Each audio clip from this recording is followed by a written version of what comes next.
Hello everyone, it's been some time since I last posted on YouTube for a video, and the reason it's been is because I have been quite unwell and hence my voice wasn't its best, and so job has it. I caught a cold and I had a croaky voice and I didn't actually feel like recording myself. If this is the first time you're watching, welcome to Speak for Life. My name is Tila Raja and I'm a speech pathologist.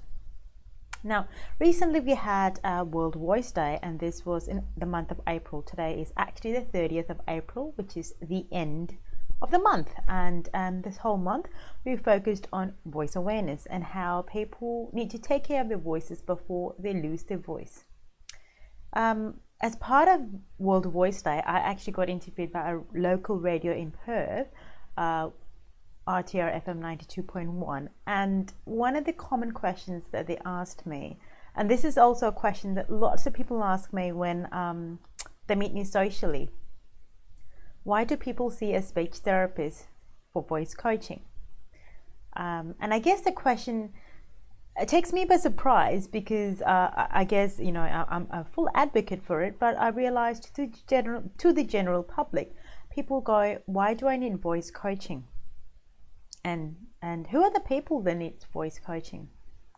I guess to answer your question, it'll be mainly a heavy voice user, I would say.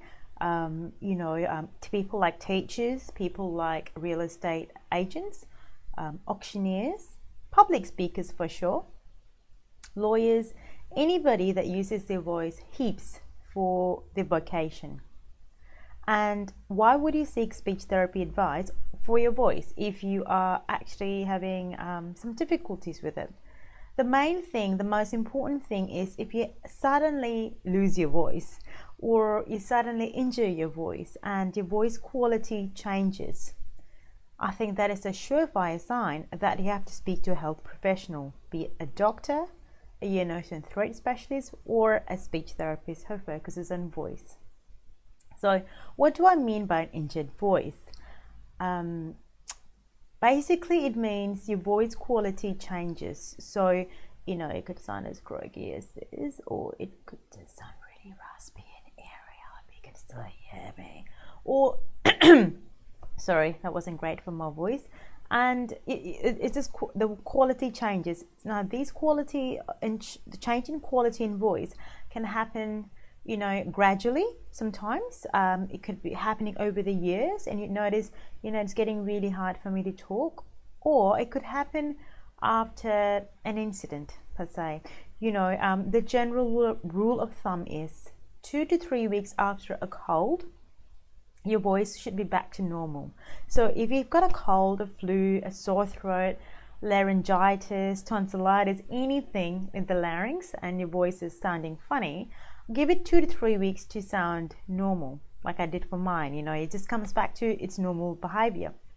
Beyond 2 to 3 weeks of not injuring your voice, beyond 2 to 3 weeks of having a cold or a cough, if your voice does not sound normal as it used to before, then it's time to maybe speak to your local speech therapist or your doctor and go, what should I do? Who should I go and see? I think nipping the problems earlier in the bud will be quite helpful rather than waiting 3 months post your voice changing, because then is really you have to do a little bit of work to get it back. Now, if you do not have a voice injury, so if your voice sounds, you know, it hasn't changed quality, it sounds like it always has sounded like, and why would he speak to someone about voice coaching? Another answer would be if you've got a strained voice. So people come to me often and they go, look, my voice, it's just really strained, and every day when I'm talking or when I'm presenting or at the end of a very long court case or something, I just feel my voice really feels really tired. I don't feel like talking to anyone else at the end of the day. This can happen if you've got a really long day. I get that. But if that goes on and that's your livelihood, then you might want to see someone, get some voice coaching. And what we will do is help you coach on the ways you can use your voice safely so that you do not have the injury or feel vocal strain. The other reason why people could get voice coaching is if you want to learn how to speak louder. So voice projection and to be heard. Lots of my clients come with this common complaint of, I really can't be heard and I'm sick of trying to repeat myself. So if you struggle or if you have difficulties with being heard, meaning your voice is quite soft, come talk to me. I'll be more than happy to help you on how to speak louder. I think all of us make the mistake of when we speak louder, we have to, project a lot more, put a lot more effort, yell it out, use just too much of air, too much of wrong techniques, and then it just puts your whole speech system out of whack. So that's really not a good thing. The other reason why you might want to see a speech therapist and get voice coaching is if you really want to sound much better. Some people go, look, I want to sound more energetic, more stronger, more engaging. I don't want to have this dull voice, which is just flat intonation. Valid reasons for all. So to each his own. I suppose you can decide if that's a problem that's bothering you in your career, in your life, and come and speak to me as well. So I think I covered 5 points, if I'm not wrong. Number 1, definitely see a speech therapist or a health professional if your voice is injured. Your quality of the voice has drastically changed or even markedly changed, because if it changes, it just becomes worse and worse and worse.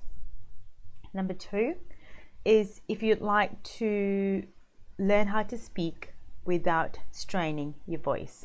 So you want to speak effortlessly, not with too much of effort and not with injuries. Number 3 is if you'd like to learn how to speak loudly, projecting your voice without injuring your voice, without feeling that you have to strain all your muscles to talk to be heard. Number 4 is if you really would like to sound resonant and lovely, and you would like to improve your vocal quality, when to use the appropriate pauses, when to use appropriate rate of speech, how to sound a bit more engaging to your audience, especially in these days of social media.